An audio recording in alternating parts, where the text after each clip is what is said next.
Bismillahirrahmanirrahim. Assalamualaikum warahmatullahi wabarakatuh. Innal hamdalillah nahmaduhu wa nasta'inuhu wa nastaghfiruh wa na'udzu billahi min syururi anfusina wa min sayyiati a'malina. May yahdihillahu fala mudilla lahu wa may yudlil fala hadiyalah. Wa asyhadu an la ilaha illallah wahdahu la syarikalah wa asyhadu anna Muhammadan abduhu wa rasuluh. Allahumma sholli ala nabiyyina Muhammad wa ala alihi wa man tabi'ahum bi ihsan ila yaumiddin. Allahumma inna nas'aluka ilman nafi'a wa rizqan thayyiba wa amalan mutaqabbala. Puji syukur kita panjatkan pada Allah. Selawat dan salam mungkin tercurah pada junjungan kita Nabi besar Nabi Agung Muhammad sallallahu alaihi wasallam. Baik Bapak dan Ibu sekalian, pada kesempatan malam hari ini kita akan kembali melanjutkan bahasan kita dari kitab Riyadhus Shalihin karya Imam Yahya bin Syaraf An-Nawawi rahimahullah, yang dimana yang kita kaji masih dalam bab 17, wujubul inqiyad li hukmillahi ta'ala, kewajiban mengikuti hukum Allah, wa ma yaquluhu man du'iya ila dzalik, dan apa yang diucapkan oleh orang yang diajak untuk itu. Dua ayat kemarin sudah kita bahas, kali ini kita lihat hadis 168 dan nanti kita gali faedah di dalamnya. Monggo dibaca. Bismillahirrahmanirrahim. Berkata, ketika ayat ini turun pada Rasulullah SAW, kepunyaan Allah lah segala apa yang ada di langit dan apa yang ada di bumi. Dan jika kamu melahirkan apa yang ada di dalam hatimu atau kamu menyembunyikan, niscaya Allah akan membuat perhitungan dengan kamu tentang perbuatanmu. Al-Quran Surat Al-Baqarah ayat 284. Para sahabat Rasulullah SAW radhiyallahu ajmain merasa berat dengan kandungan ayat tersebut. Kemudian mereka menemui Rasulullah SAW sambil berjongkok dan berkata, "Wahai Rasulullah, kami dapat melakukan amal-amal yang dibebankan kepada kami sekuat tenaga, yaitu sholat, jihad, berpuasa, dan sedekah. Namun mengenai kandungan ayat ini kami merasa tidak mampu untuk melaksanakannya." Beliau bersabda, "Apakah kamu akan berkata seperti yang dikatakan oleh para ahli kitab sebelummu? Mereka mengatakan, kami mendengar dan kamu melanggarnya. Janganlah seperti mereka, tetapi katakanlah, kami mendengar dan kami mentaatinya. Ampunilah kami, wahai Rabb kami, dan kepada Engkaulah tempat kami kembali." Ketika ayat tersebut dibaca dan lidah mereka terasa ringan untuk membacanya, kemudian Allah menurunkan ayat selanjutnya. Rasul telah beriman kepada Al-Quran yang diturunkan kepada dari Rabb-Nya. Demikianlah pula orang-orang yang beriman. Semuanya beriman kepada Allah, kepada malaikat-malaikatnya, kepada kitab-kitabnya, dan rasul-rasulnya. Mereka mengatakan, kami tidak membeda-bedakan antara seorang dengan yang lain dari rasul-rasulnya. Dan mereka mengatakan bahwa mendengarkan dan kami mentaati. Mereka berdoa, ampunilah kami ya Rabb kami, dan kepada Engkaulah tempat kembali. Selanjutnya setelah mereka telah melaksanakan sebagaimana isi ayat di atas itu, maka Allah Subhanahu wa taala menurunkan ayat lagi. Allah tidak membebani seseorang melainkan sesuai dengan kesanggupannya. Ia mendapat pahala dari kebaikannya dan kebajikannya yang diusahakannya, dan ia mendapatkan siksa dari kejahatannya yang dikerjakannya. Ya Rabb kami, janganlah Engkau hukum kami jika kami lupa atau kami bersalah. Beliau bersabda, benar, ya Rabb kami, janganlah Engkau bebankan kepada kami beban yang berat-berat sebagaimana telah Engkau bebankan kepada orang-orang yang dahulu sebelum kami. Beliau bersabda, benar, ya Rabb kami, janganlah Engkau pikulkan kepada kami sesuatu yang kami tidak sanggup untuk memikulnya. Beliau bersabda, benar, maafkanlah kami, ampunilah kami, dan rahmatilah kami, Engkau penolong kami. Maka tolonglah kami terhadap kaum yang kafir, bukan kaum non-muslim. Terima kasih.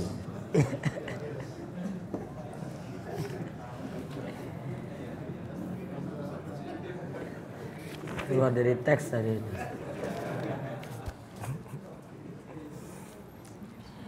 Abu Hurairah radhiyallahu anhu berkata, lamma nazalat ala Rasulillah sallallahu alaihi wasallam, ketika turun ayat lillahi ma fis samawati wa ma fil ard wa in tubdu ma fi anfusikum aw tukhfuhu yuhasibukum bihillah. Al-Baqarah 284. Ketika ayat ini turun, artinya kepunyaan Allah lah segala apa yang ada di langit dan apa yang ada di bumi. Dan jika kamu melahirkan apa yang ada, yaitu kamu tampakkan apa yang ada di dalam hatimu, atau kamu menyembunyikan, niscaya Allah akan membuat perhitungan dengan kamu tentang perbuatanmu itu. Istadda dzalika ala ashabi Rasulillah sallallahu alaihi wasallam. Ketika dengar ayat ini, karena dikatakan pokoknya yang ditampakkan atau yang disembunyikan semuanya akan dihisap.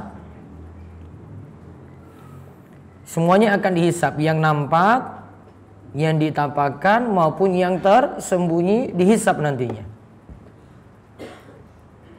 Istadda dzalika ala Rasulillah sallallahu alaihi wasallam. Maka berat bagi sahabat ala ashabi Rasulillah sallallahu alaihi wasallam, bagi para sahabat Rasulullah SAW, berat dia itu mendengar ayat ini. Fa'atau Rasulullahi summa baraku ala rukabi. Mereka datangi Rasulullah sallallahu alaihi wasallam, lantas mereka datangi sambil jongkok ketika itu. Lalu katakan pada Rasul, "Ayy Rasulullah, wahai Rasulullah, kullifna minal a'mali manutik." Wahai Rasulullah, kami telah dibebani amalan yang tidak sanggup kami memikulnya. Wahai Rasulullah, kami dapat melakukan amal-amalan yang dibebankan kepada kami sekuat tenaga. Ya, jadi kami dibebani amalan-amalan sekuat tenaga. Itu dulu maksud beliau, yaitu sholat, jihad, puasa, sedekah. Wa qad unzilat alaika hadhil ayat wala nutik. Namun ayat ini turun, kok kami tidak sanggup mengikulnya. Kalau yang lainnya sholat, terus apa tadi, jihad, puasa, sedekah, kami bisa memikul. Namun ketika dengar ayat ini kami tidak bisa memikulnya. Maka Rasulullah sallallahu alaihi wasallam mengatakan, aturiduna an taqulu kama qala ahlul kitabain min qablikum. Ya, lantas beliau katakan, apakah kamu akan berkata seperti yang dikatakan oleh para ahli kitab sebelummu? Ya. Jadi kalau mau disebut ahli kitab non muslim bisa nggak Pak? Pak Nasir? Kenapa tadi baca kafir ya? Kafir apa non muslim? Kafir. Ya Dajjal juga nggak tulisannya non muslim kok di Dajjal itu di jidatnya. Dajjal dia tulis ya kafir. Nggak ada Dajjal ditulis itu non muslim gitu di jidatnya, itu nggak ada. Mau apa amandemen hadis Nabi gitu. Sudah tanda-tanda kiamat tuh Dajjal tulisannya di jidatnya apa? Kafaro. Orang non muslim itu goir muslim, nggak ada. Orang. Di sini katakan ahli kitab. Nah itu juga alasannya harus sebut ahli kitab, jangan sebut kafir katanya. Ini podo wae orang nyebut kafir apa ahli kitab. Sama kan? Ahli kitab kafir apa mboten? Hah? Masih ragu lagi? Oh, ahli kitab non muslim. Bingung meneh. Tadi ini apakah kamu akan berkata seperti yang dikatakan oleh para ahli kitab sebelummu?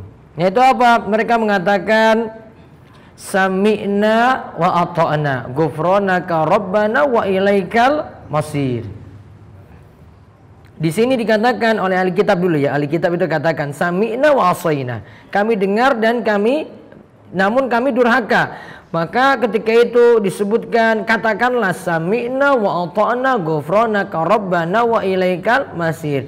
Bukan dengar enggak mau taat, namun dengar terus kami taat. Ghufranaka ya Allah ampunilah kami ya. Rabbana ya wahai Rabb kami, kepadamu lah kami nanti kembali.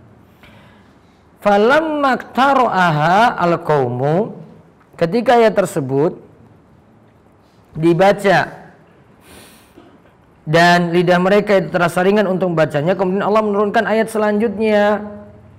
Amanar rasulu bima unzila ilaihi mir rabbih wal mu'minun kullun amana billahi wa malaikatihi wa kutubihi wa rusulihi la nufarriqu baina ahadin min rusulihi wa qalu sami'na wa ata'na ghufranaka rabbana wa ilaikal masir. Al-Baqarah 285. Berarti tadi Al-Baqarah 284. Terus ini Al-Baqarah 285. Dan ada anjuran 3 ayat ini dibaca sebelum tidur.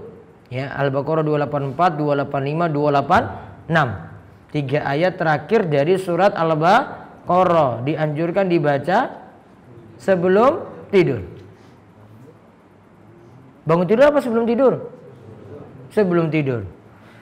Nah, terus dikatakan di sini tadi artinya Allah menurunkan ayat selanjutnya, Rasul telah beriman kepada Al-Qur'an yang diturunkan kepadanya dari Rabb-nya. Demikianlah pula orang-orang yang beriman.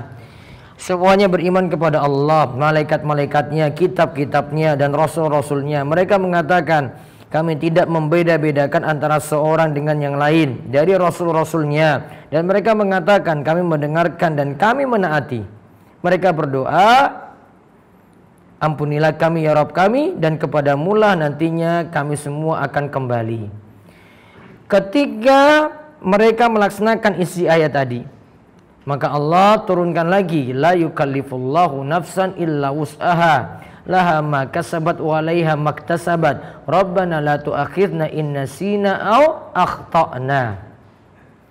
Kemudian dijawab oleh Allah, na'am. Rabbana wala tahmil 'alaina isran kama hamaltahu 'alal ladzina min qablina. Allah menjawab lagi, na'am. Rabbana wala tuhammilna ma la taqata lana bi. Allah juga menjawab, na'am. Wa'fu anna waghfir lana warhamna anta maulana fansurna 'alal qaumil kafirin. Allah juga menjawab, na'am. Jadi kalau ayat 286 disebutkan, ini kan isinya doa.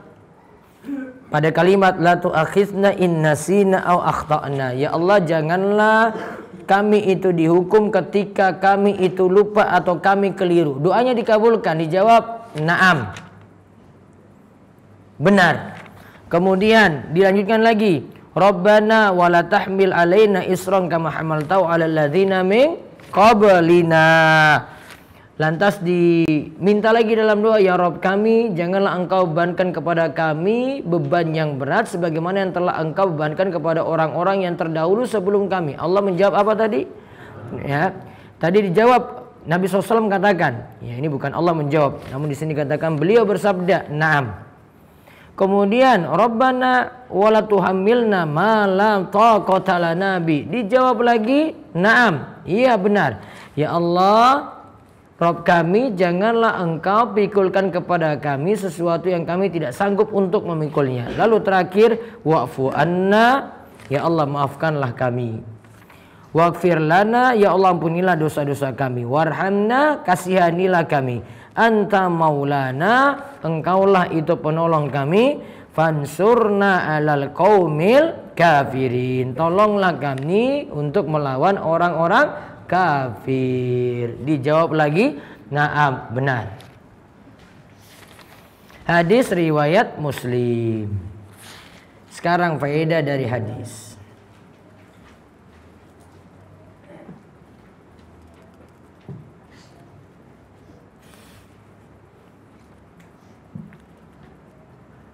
Tadi disebutkan awal dulu. Ini tentang cerita Al-Baqarah 284, 285, 286. Coba lihat ketika dibacakan tadi Al-Baqarah ayat 284, langsung dapat respon dari para sahabat. Mereka berat untuk menjalani ayat tadi. Maka faedah yang pertama, para sahabat cepat nanggap, respon pada perintah Allah dan Rasulnya. Jadi ketika dibacakan tadi, lillahi ma fis samawati wa ma fil ard wa in tubdu ma fi anfusikum aw tukhfuhu yuhasibukum bihillah. Kan setiap amal yang lahir maupun batin nanti akan dihisab. Mereka renungkan ini. Oh, nanggap sekali. Oh, maksudnya kayak begini. Oh, berarti berat bagi kami. Karena kami lakukan yang amalan lahiriah dihisab, yang ada dalam batin kami juga akan dihisab. Ini berat, mereka rasa berat. Nanggap mereka dalam ayat, pada ayat Allah Subhanahu wa taala. Ya, kalam Rasul juga, sabda Rasulullah SAW juga sikap mereka seperti itu. Kalau diperintah langsung sami'na wa ata'na. Kemudian faedah dari hadis ini lagi yang kedua, hadis ini menunjukkan perintah untuk tunduk dan patuh. Perintah untuk tunduk dan patuh pada hukum Allah.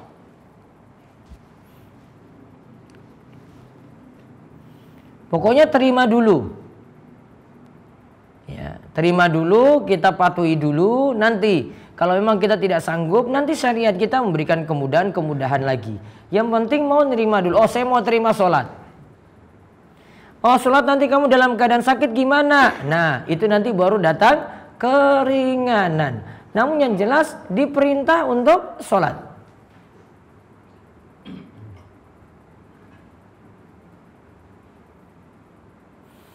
Kemudian faedah yang berikutnya lagi,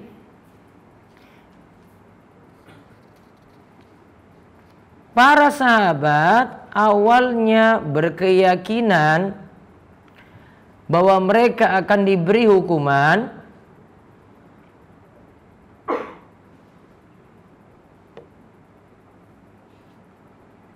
bahwasanya mereka akan diberi hukuman, termasuk pada hal-hal yang tidak bisa mereka sanggupi. Karena takut nanti disiksa itu, maka mereka tadi katakan, kami merasa berat wahai Rasulullah. Ini kan berat bagi kami.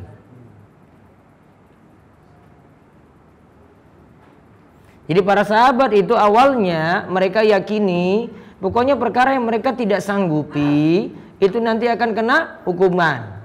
Oh, kamu nggak bisa sholat berdiri. Kenapa kamu nggak sholat berdiri? Kena dosa kamu. Ketika tidak sanggup, dia anggap ini, oh masa kayak gini saya lagi sakit kok saya nggak bisa berdiri, kok saya kena dosa. Nah, nanti akan dijelaskan pada ayat berikutnya lagi. Kita dibebani sesuai dengan kemampuan. Maka ayat tadi belum menjelaskan. Nanti pada ayat berikutnya lagi. Faedah yang berikutnya lagi, kalau kita lihat pada ahli kitab punya sifat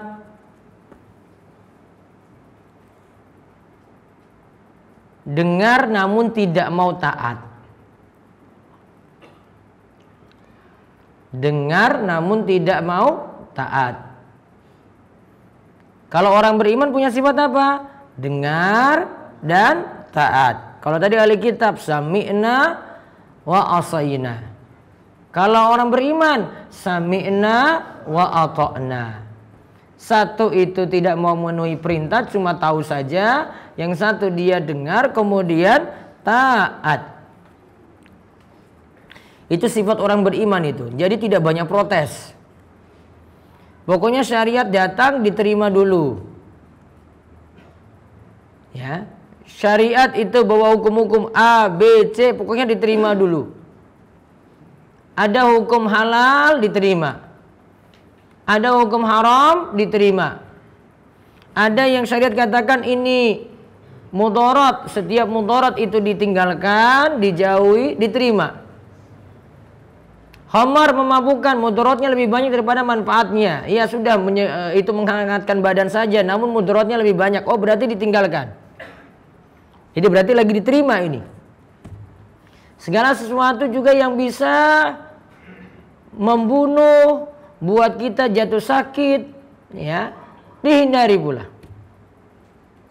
Buat penyakit jantung, impoten dan lain-lain dihindari juga. Apa? Saya nggak singgung kok. Jenengan jawab sendiri. Kok peka banget sih?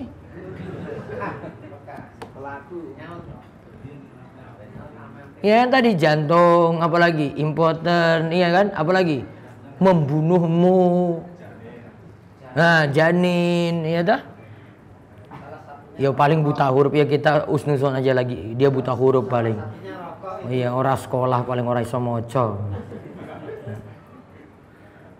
Syariat tahu ini sesuatu yang mudarat ya suruh tinggalkan berarti. Nggak mungkin ini sudah bawa mudarat terus syariat anjurkan terus nggak mungkin. Ya terserah karemu nih, perokok ya paling bilang itu makruh. Saya haram pokoknya. Merokoknya ya haram. Terus jual ya haram. Penghasilannya haram. Terus suruh anak untuk beli, lakukan dukung juga yang haram. Jadi pengantar rokok juga haram juga. Kabuh itu ya, sampai rokok itu diisap, pokoknya yang dukung semuanya itu haram. Pabriknya ya haram, yang kerja di situ haram juga.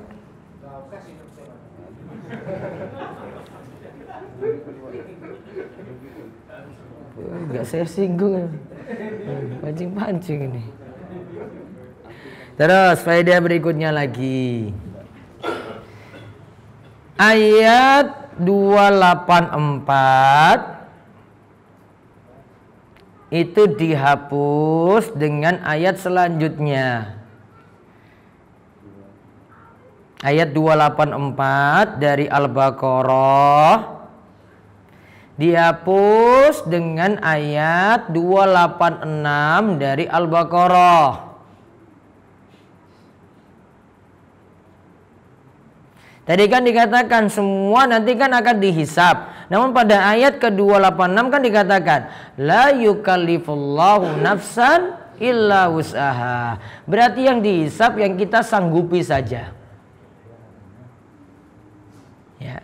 Yang kita mampu. Ketika tidak mampu sholat sambil berdiri, kemudian kita milih sholat sambil duduk, maka keadaan kita ketika tidak mampu sholat berdiri tidak dihisab. Itu dimaafkan. Karena dilihat dari kemampuan.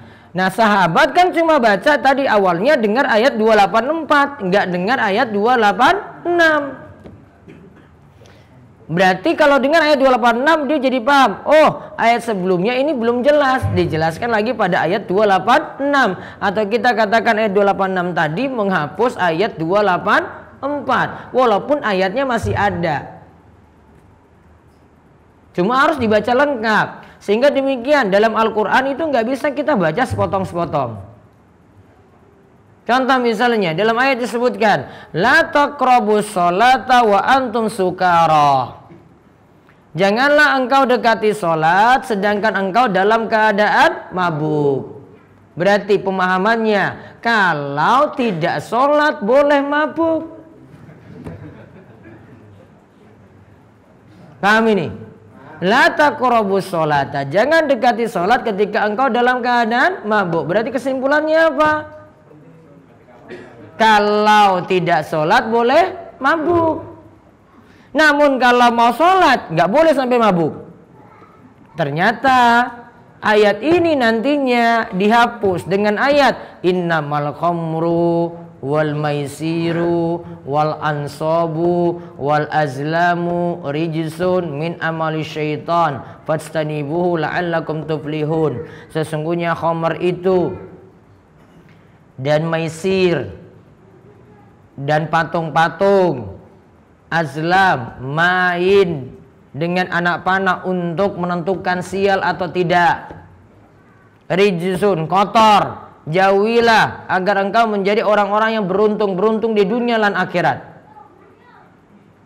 Maka ayat tadi gak bisa diberhentikan sampai di situ saja. Janganlah kamu dekati sholat ketika kamu dalam keadaan mabuk. Oh, nggak boleh perhatikan ayat ini saja. Baca juga ayat innamal khamru wal maisiru wal ansabu wal azlamu rijsun min amalis syaitan. Tidak cukup berpegang dengan satu ayat saja. Fatal jadinya. Maka ayat tadi 284 itu masih dilanjutkan 285, 286. Makanya bacanya secara utuh, nggak main potong-potong. Ya, kalau main potong, ya sudah, kita sudah nganggap berat tadi seperti sahabat tadi. Waduh, berarti semuanya dihisap, yang nampak tersembunyi semuanya, detailnya semuanya. Kemudian faedah yang berikutnya lagi.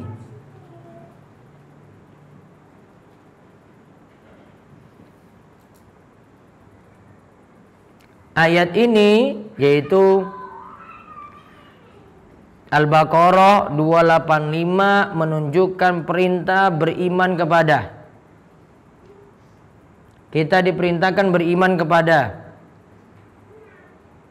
Allah, kepada malaikat, kepada kitab, kepada para rasul. Saya ulang, beriman kepada Allah, kepada malaikat, kepada kitab, kepada para rasul. Kepada Allah itu berarti beriman kepada rububiyahnya, uluhiyahnya, nama dan sifat Allah.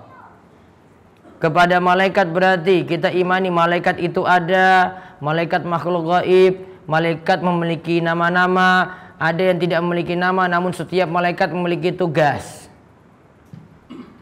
Ada malaikat yang bertugas untuk menyampaikan wahyu. Malaikat siapa? Jibril. Ada yang bertugas untuk mengatur rizki dan hujan. Malaikat siapa? Mikail. Ada yang bertugas niup sangkakala. Malaikat siapa? Israfil. Ada malaikat yang bertugas mencabut nyawa. Di pelajaran sekolah dulu Israel, namun hadisnya tidak kuat. Yang tepat malaikat maut. Malaikat maut. Israel berasal dari hadis-hadis Israiliyat, perkataan Israiliyat, sehingga tidak bisa dijadikan dalil untuk nama malaikat yang mencabut nyawa. Yang tepat namanya adalah malaikat maut. Ada yang bertanya di dalam kubur, siapa? Mungkar Nakir. Ada yang jadi penjaga surga, Ridwan. Ada yang jadi penjaga neraka, Malik. Ada yang mencatat amal baik dan buruk, Raqib Atid. Namun yang tepat Raqib Atid bukan nama malaikat, namun sifat malaikat. Sifatnya Raqib, dekat terus dengan hamba, Atid mengawasi hamba. Ada malaikat lagi yang nanti meniupkan ruh dalam kandungan. Ketika kandungan sudah berusia 40 yang ketiga, berarti 120 hari. Maka ketika itu ditiupkan ruh, lantas ditetapkan takdir. Takdir berupa ajalnya ditentukan, rizkinya ditentukan, Ya, kemudian amalannya ditentukan bahagia ataukah sengsara. Ada juga malaikat yang tugasnya untuk hadir di majelis ilmu bersama dengan orang-orang yang berada dalam majelis ilmu. Tidak ada nama di situ. Pokoknya hadir juga ikut ngaji. Ini tidak ada di majelis yang lainnya. Ya, majelis nyanyi-nyanyi ya enggak. Ya, majelis dangdutan ya ora. Ya, campur sari juga apalagi. Ya. Cuma ada di majelis ilmu. Malaikat duduk ikut ngaji. Bahkan dia cari-cari mana majelis ilmu. Dia bentangkan sayapnya tanda ridha pada penuntut ilmu. Ini enggak ada di majelis yang lainnya lagi itu. Cuma ada di majelis ilmu saja, ngaji. Ada juga malaikat yang punya tugas untuk menjaga gunung. Pernah Nabi SAW ingin diusir dari kota Taif, ditolak oleh warganya. Lantas ketika itu Jibril beritahu, wahai Nabi SAW, kalau kamu mau ini malaikat penjaga gunung sudah siap nih. Kalau kamu mau ini gunung, 2 gunung besar ini siap diangkat oleh malaikat penjaga gunung ini untuk hancurkan itu penduduk Taif tadi. Nabi SAW malah balas, enggak, biarkan saja mereka. Saya cuma doakan semoga Allah menggantikan nanti mereka dari penduduk Taif tadi ada orang-orang yang mentauhidkan Allah dan menjauhi kesyirikan. Jadi ahli tauhid. Malah Nabi SAW balas dengan doa-doa baik. Kalau kita jadi posisi seperti itu, kita malah sumpah-sumpah serapah di situ. Ya, pokoknya ada sumpah jelek, ada doa-doa jelek. Namun Nabi SAW balas dengan doa baik. Ini tanda ada malaikat penjaga gunung. Ada malaikat satu lagi yang bertugas seperti kita sebut kemarin pekan lalu, yaitu malaikat yang terus bersama dengan manusia, mengawalnya, menolongnya. Itu bagi orang-orang beriman yang menjaga hak-hak Allah, menjaga aturan Allah, jaga ibadah, jaga sholat. Maka ada malaikat yang tugasnya mengawal manusia tadi. Kata Ali bin Abi Thalib, juga Ibnu Abbas menyebutkan bahwasanya malaikat ini barulah lepas nantinya kalau manusia itu meninggal dunia. Ya, itu terus mengawal manusia tadi. Malaikatnya nggak ada nama, malaikat pengawal orang-orang beriman. Hah? Mau tanya nama malaikatnya? Nggak ada, tiap orang punya malaikat tadi. Terus faedah yang berikutnya lagi, kita tidak boleh membedakan para rasul. La nufarriqu baina ahadim min rasuli. Kita tidak boleh membedakan para rasul. Artinya semua rasul kita yakini, namun yang kita ikuti syariatnya hanya Nabi kita Muhammad Sallallahu Alaihi Wasallam, karena syariat beliau sudah sempurna. Nggak pakai lagi syariatnya ahli kitab, nggak pakai lagi syariatnya Bani Israel, nggak pakai lagi syariat-syariat sebelumnya. Pokoknya syariat kita sudah sempurna.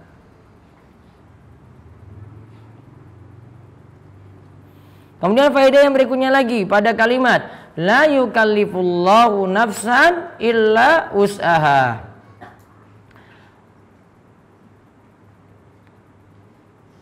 Di sini dikatakan Allah tidaklah bebani manusia kecuali apa yang ia sanggupi. Berarti kita dibebani. Faedah berikutnya, kita dibebani suatu perintah sesuai dengan kesanggupan kita.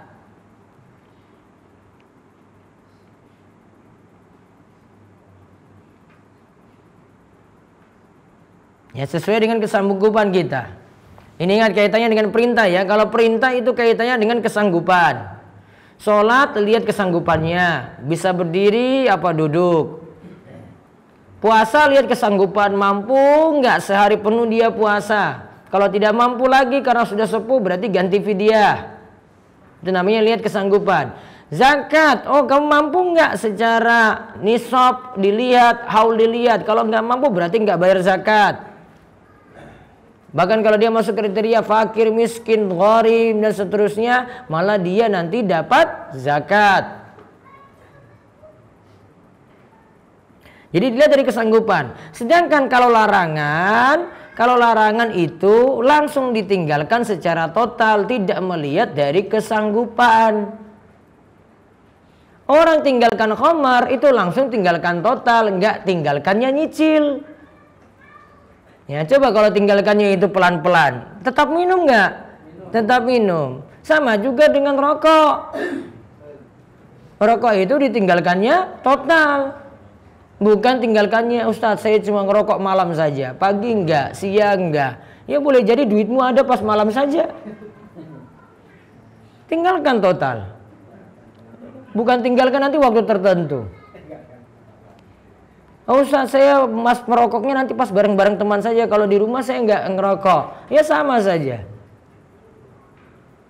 Pengaruh teman yang jelek kayak gitu. Ya, rokoknya jadi balik lagi. Kalau nggak bawa rokok, bawa korek, ya dikasih rokok dan korek tadi punya dia. Kalau cuma bawa korek saja, dikasih rokok sama temannya. Nggak bawa dua-duanya, dikasih dua-duanya. Dermawan sekali. Iya toh? Sama perokok dermawan kan? Dermawan dukung maksiat. Dosa nggak? Dosa. Kemudian faedah yang berikutnya lagi, manusia tidak diberi hukuman ketika lupa dan keliru. Manusia tidak diberi hukuman ketika lupa dan keliru alias tidak tahu. Muawiyah itu ketika sholat nggak tahu kalau larangan dalam sholat itu diam. Dia malah ngobrol ketika sholat. Ditegur oleh temannya, ya dengan isyarat, dia nggak paham-paham, malah dia bilang ketika sholat, kenapa kalian lihat saya? Temannya nepuk paha lagi, baru dia sadar, oh iya, dalam sholat nggak boleh ngobrol ya. Nabi SAW berampung sholat, kemudian beritahu Muawiyah, Muawiyah, dalam sholat itu cuma ada tasbih, takbir, dan qiraatil Quran, nggak boleh ngobrol. Ketika itu kejadiannya Muawiyah jawab orang bersin. Ada yang bersin kemudian ucapkan Alhamdulillah. Muawiyah jawab Yarhamukallah. Teman-temannya lantas kanan kiri semua arahkan pandangan kepada Muawiyah. Ini apa-apaan ini gitu. Muawiyah malah balas. Ya, limadza tanzur ilayya? Kenapa kamu lihat-lihat matamu semua melotot ke saya? Padahal dia salah. Malah ngobrol. Kemudian teman-temannya isyarat dengan pahanya lagi ditepuk. Ini dia baru sadar. Oh iya, saya disuruh diam ini. Yang lainnya nggak bicara. Sholatnya batal nggak? Nggak tahu dia. Dimaafkan karena tidak tahu. Maka dibedakan kalau orang sudah ngaji, sudah tahu, kok malah ngobrol ketika sholat, yo batal, ngeyelan berarti dia. Begitu juga tidak diberi hukuman bagi orang lupa. Misalnya dia tertidur atau karena kesibukan sampai lupa, ternyata belum sholat asar, baru ingat pas azan maghrib. Tetap sholat asar atau tidak? Tetap. Langsung kerjakan sholat asar meskipun sudah jam maghrib. Kena dosa atau tidak? Tidak. La tu'akhidna inasina au akhtana. Ya Allah, janganlah hukum kami ketika kami lupa atau kami itu bersalah, keliru atau tidak punya ilmu. Namun tidak punya ilmu dirinci. Ada orang yang tidak punya ilmu, memang malas ngaji, nggak mau cari ilmu, dosanya double. Yang pertama dosa nggak mau ngaji, yang kedua dosa salah. Dosa kuadrat. Ya. Terus yang kedua, yang dia itu sudah berusaha cari ilmu, namun dapatnya yaitu akhirnya salah. Gak ada yang beritahu. Yang penting dia sudah usaha. Kesalahannya ini yang dimaafkan. Namun kalau dia malas cari tahu, nah itu baru kena dosa. Kemudian faedah yang berikutnya lagi,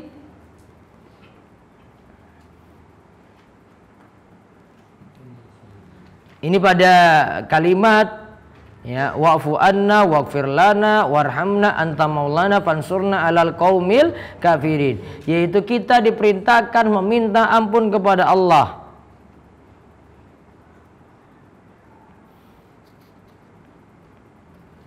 Kemudian faedah yang berikutnya lagi, kita juga diperintahkan berdoa agar dapat pertolongan dari orang-orang kafir.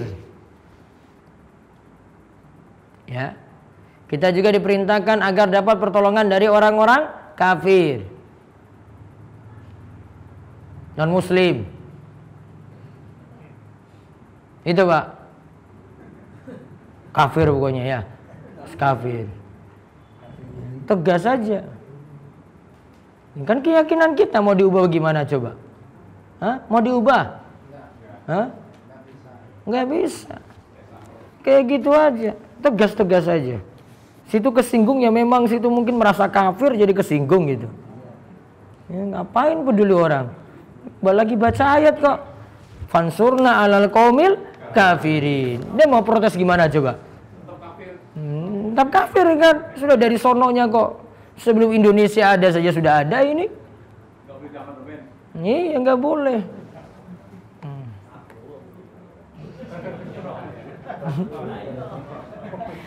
Nah, kemudian bab berikutnya tentang bid'ah. Baca dulu judulnya.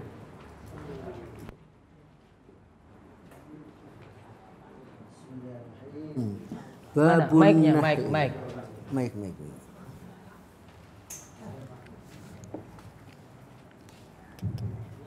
Babun nahyi anil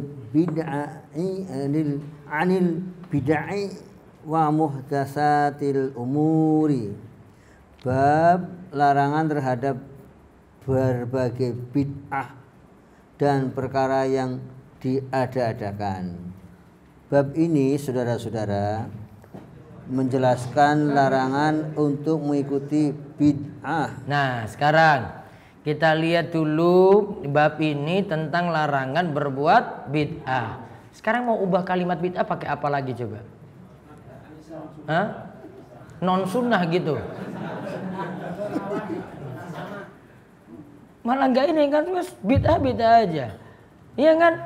Mau bagi dua lagi? Enggak tegas lagi. Wong ini Imam Nawawi yang bilang kok di sini.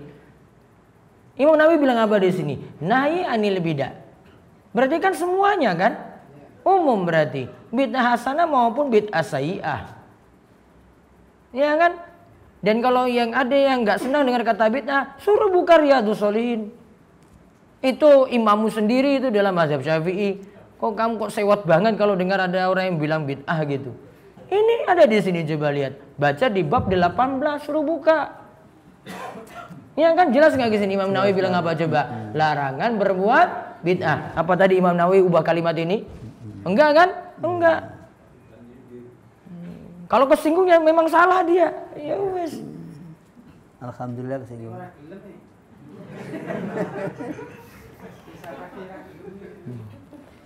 Nah, sekarang lihat pengertian bid'ah dulu. Saya bawa dari pengertiannya Syekh Salim bin Al-Hilali. Beliau bahas pengertian bid'ah ini diambil dari kitab Imam Asy-Syatibi Al-I'tisam. Saya bacakan dulu ya, nanti baru saya sebutkan ciri-ciri bid'ah. Al-bid'atu hiya tariqatul mukhtara'atu fid din tuduhi syari'a yuqsadu biha ziyadati taqarrubi ilallah wa lam yakun ala sihhatiha dalilin syar'iyyin sahihin aslan au wasfan. Bid'ah itu nanti sebentar. Bid'ah itu jalan yang dibuat-buat untuk menandingi syariat. Tujuannya sama-sama ingin mendekatkan diri kepada Allah. Namun tidak didukung dalil sahih. Ya, tidak didukung dalil sahih, dalil syar'i yang sahih. Baik dalil yang pokoknya ataupun dalil yang turunannya. Berarti sekarang catat beberapa poin dari definisi bid'ah. Beberapa poin dari definisi bid'ah. 1. Bid'ah itu jalan baru.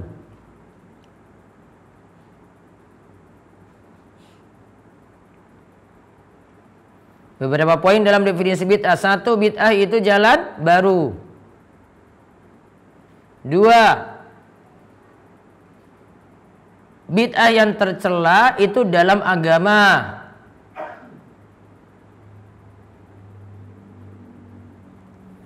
Tiga, bid'ah itu menandingi syariat.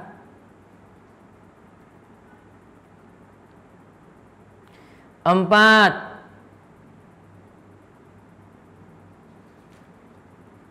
niatan orang berbuat bid'ah adalah mendekatkan diri pada Allah.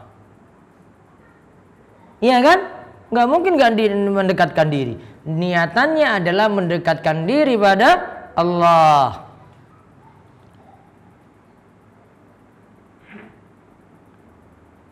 Terus yang keberapa lagi? 5. Bid'ah tidak didukung oleh dalil. Bid'ah itu tidak didukung oleh dalil yang sahih. Coba diulang pertama, 1 bid'ah itu jalan yang baru. 2, bid'ah itu dalam agama. Bid'ah yang tercela itu dalam agama. Berarti keluar dari definisi ini bid'ah dalam urusan dunia. Contoh apa? Motor. Contoh apa lagi? Pesawat, komputer, mikrofon. Itu loh, toa masjid, handphone. Ya. Itu nggak masuk dalam bid'ah tercela karena kaitannya dengan dunia. Yang ketiga, menandingi syariat. Bahkan bukan menandingi saja, membuat syariat bisa mati. Orang nggak kenal lagi syariat. Harusnya ketika ada yang mau meninggal dunia dibacakan la ilaha illallah, diganti yang lain. Diganti apa? Diganti Yasin misalnya. Akhirnya orang-orang ketika ada yang meninggal dunia, ya, taunya itu saja. Ketika dibacakan surat-surat seperti itu, akhirnya, oh ini emangnya ada yang meninggal dunia. Padahal enggak. Sampai ada anggapannya kayak gitu, sudah tandingi syariat. Ya, itu sudah tandingi syariat itu. Terus yang keempat apa? Niatannya untuk mendekatkan diri kepada Allah. Artinya pingin dapat pahala. Nggak mungkin kalau nggak pingin dapat pahala di situ. Pasti dia berbuat ini ingin dapat pahala. Dia berbuat amalan bid'ah ini pasti ingin dapat pahala. Atau pasti ada manfaat yang ingin dia peroleh. Entah manfaat untuk orang lain juga. Bukan hanya untuk dirinya sendiri. Yang kelima, tidak didukung dalil yang sahih. Misalnya hadisnya itu dhaif, hadisnya itu maudhu, palsu, dari perawi pendusta. Contoh misalnya ada yang punya keyakinan antara sholat maghrib dan isya itu ada sholat awwabin 6 rakaat. Bukan sholat ba'diyah maghrib sini ya. Namun dia yakini antara maghrib dan isya ada sholat awwabin 6 rakaat. Hadisnya dhaif. Sehingga tidak bisa dijadikan sandaran. Nggak bisa dijadikan referensi untuk suatu hukum. Berarti tidak ada tuntunan. Contoh. Ada yang meyakini doa itu kiblatnya ke langit. Doa itu kiblatnya ke langit. Jadi dia angkat tangan berdoa ke atas terus. Padahal doa itu kiblatnya ya ke Ka'bah. Buat sesuatu yang baru. Tidak diajarkan. Ya, maka kalau berdoa ngadap seperti kita ngadap ketika kita itu sholat ke arah Ka'bah, bukan ke arah langit. Beda. Yang diperintahkan kita ketika itu menghadap kiblat. Sama seperti Nabi SAW dulu sholat istisqa lagi berdoa minta hujan. Ya, doa istisqa lagi berdoa minta hujan. Nabi SAW itu menghadap kiblat, istaqbalal kiblah. Menghadap kiblat. Ya. Maka para ulama punya bahasan tadi, doa itu boleh nggak ngadap ke langit ke atas sana? Yang tepat tidak, dalilnya nggak ada. Kenapa mau dibuat-buat? Cukup sesuai dengan yang Nabi Shallallahu Alaihi Wasallam ajarkan. Maka 5 ini jadi kaidah untuk memahami mana bid'ah, mana bukan. Terus mau tahu bagaimana bid'ah yang mana, ya, yang bukan bid'ah yang mana, ngaji. Sehingga tidak serampangan juga menghukumi bid'ah.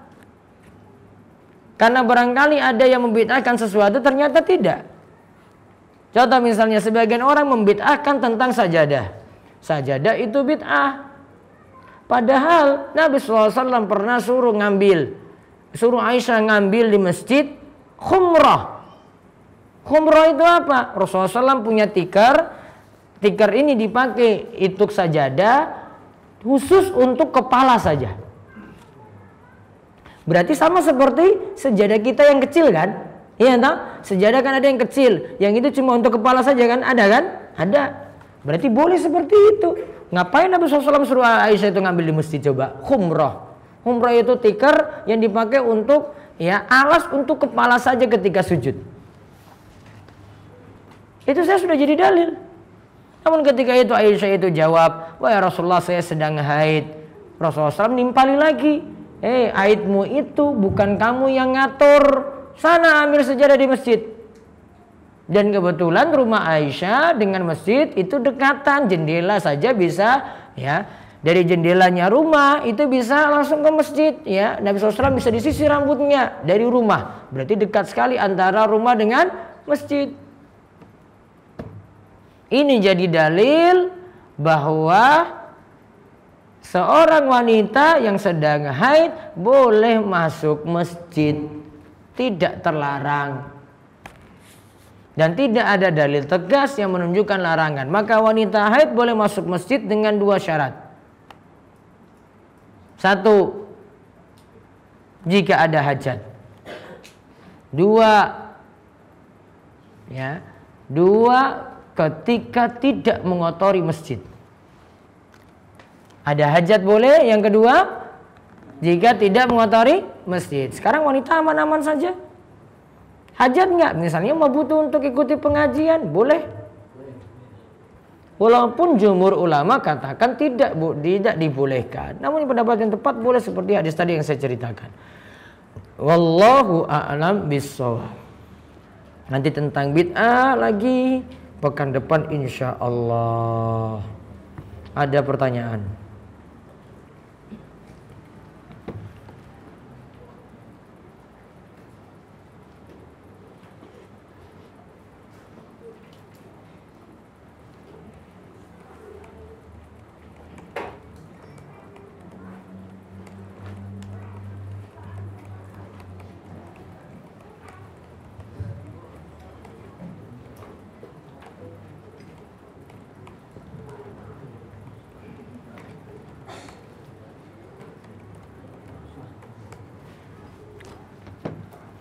Ada fi soal.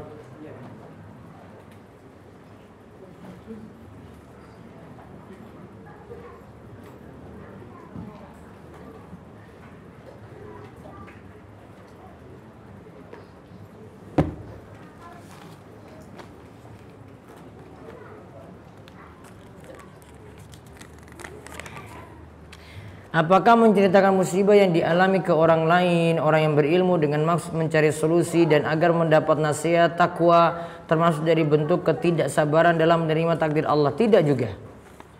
Kalau memang ingin dapatkan solusi, dibolehkan. Namun tanpa menyebutkan masalahnya untuk dirinya sendiri boleh. Misalnya masalah seperti dia nganggap itu dari orang lain gitu, dibolehkan. Apa hukumnya makanan yang sudah dimakan tikus? Apakah kita boleh membersihkan makanan itu dan kita makan?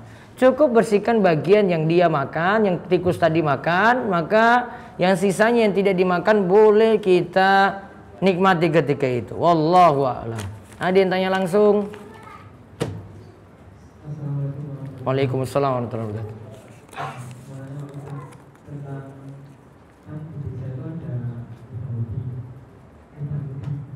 Muda-mudi.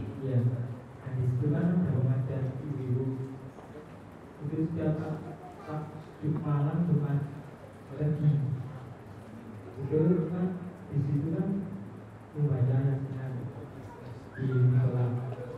Nah saya kan kalau baca tentang bid'ah, bahwasanya kalau kita beribadah itu tidak ada Allah tidak doa waktunya. Kadang-kadang itu ada yang salah di kalau saya tentang yang di desa itu. Jadi yang udah di situ diwajibkan untuk ikut. Ya, saya kan sudah tahu itu bisa atau tidak. Jadi bagaimana untuk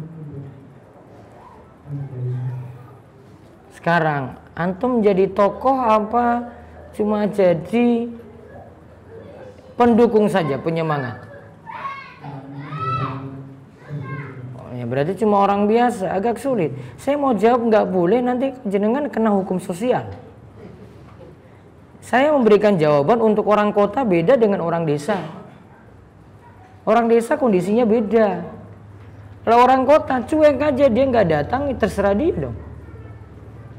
Mau-maunya dia, karena dia nggak perlu berbaur dengan masyarakat. Orang kota.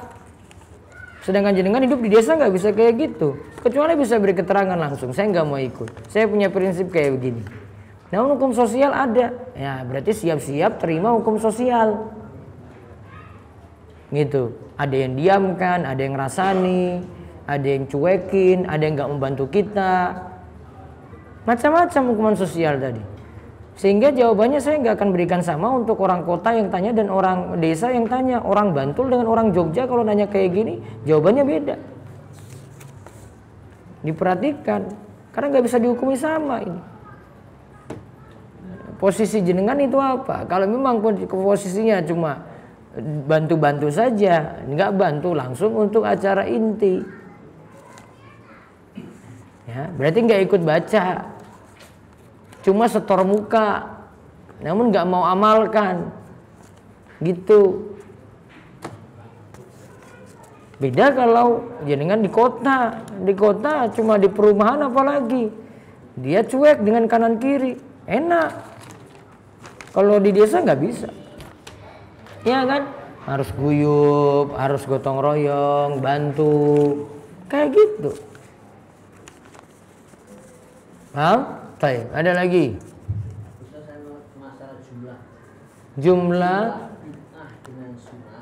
Jumlah bid'ah dengan sunnah. Sebenarnya banyak yang mana? Sebab gini.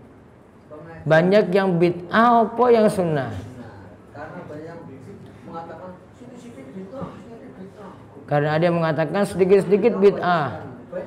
Ya dia aja yang baper banget gitu. Kok sedikit-sedikit bid'ah? Padahal biasa-biasa saja. Kita cuma ingatkan 1-2 masalah saja kok. Dia mungkin yang kesinggung. Makanya jangan singgung-singgung terus gitu berarti.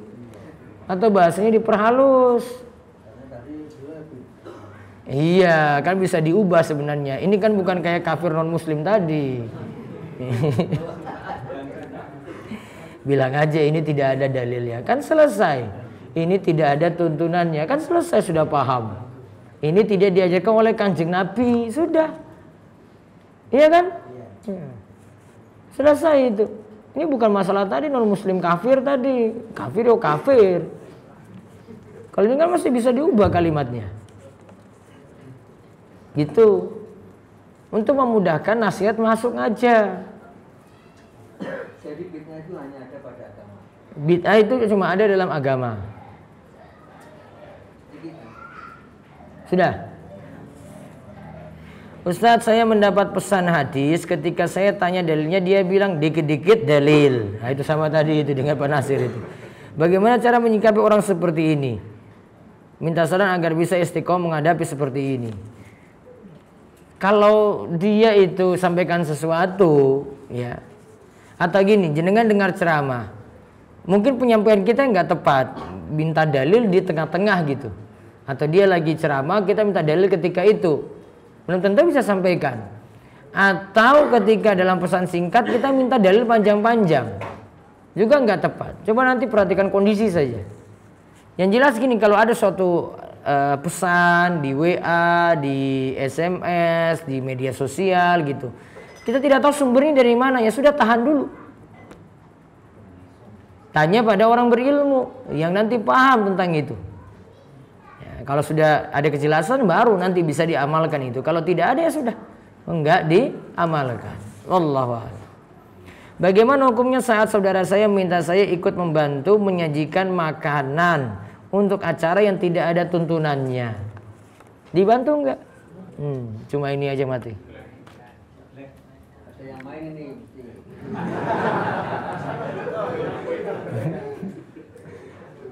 Main apa toh Pak?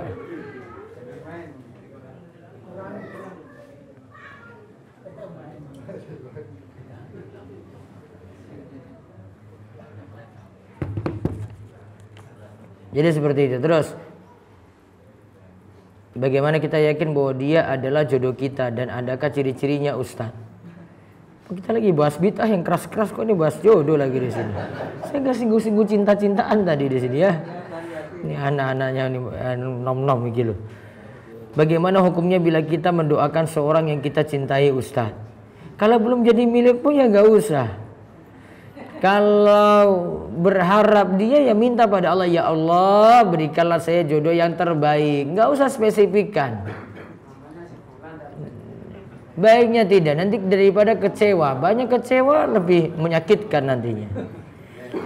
Terus yakin dia adalah jodoh gimana? Sudah sholat istiqoroh, kemudian jalani itu. Kalau enggak itu yang terbaik nanti Allah mudahkan. Kalau itu yang tidak terbaik pasti nanti akan dipersulit. Maka segera sholat istiqoroh. Wallahu a'lam bissawab. Cukup? Besok Selasa pertama ada pengawasan di Serunggo ya.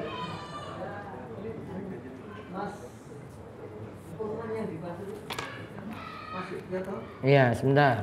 Besok Selasa pertama, Ji. Iya toh? Nah, ada pengajian di Masjid Serunggo seperti biasa, bahas Bulughul Maram dan Riyadhus Shalihin. Bulughul Maram dan Riyadhus Shalihin, jam 8:30 sampai selesai.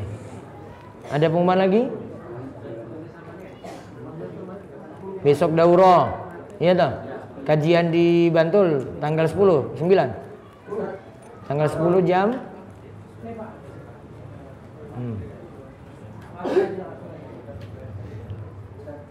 Assalamualaikum warahmatullahi wabarakatuh. Tambahan pengumuman untuk hari Ahad tanggal 10 Maret yaitu di mana? akbar lanjutan dari Ustaz Abdul Hakim Sulaiman Abdan. Jamnya jam sudah 8.30 sampai jam 11.30. Mohon untuk para jamaah bisa hadir. Kemudian imam dari kami tepat di Masjid Agung Manunggal. Jam saya ulangi lanjutan tabligh akbar dari Ustaz Abdul Hakim bin Abdan hari Ahad tanggal 10 Maret jam 8.30 sampai 11.30 di Masjid Agung Manunggal Bantul. Kemudian ini saya sampaikan saudara Bapak para teman dan Ibu bisa menghadiri. Assalamualaikum warahmatullahi wabarakatuh. Waalaikumsalam warahmatullahi wabarakatuh. Baik, demikian mudah-mudahan manfaat dan insyaallah kita ketemu lagi pada pertemuan pekan depan. Kita tutup dengan doa kafaratul majelis. Subhanakallahumma bihamdika asyhadu an la ilaha illa anta astaghfiruka wa atubu ilaik. Assalamualaikum warahmatullahi wabarakatuh.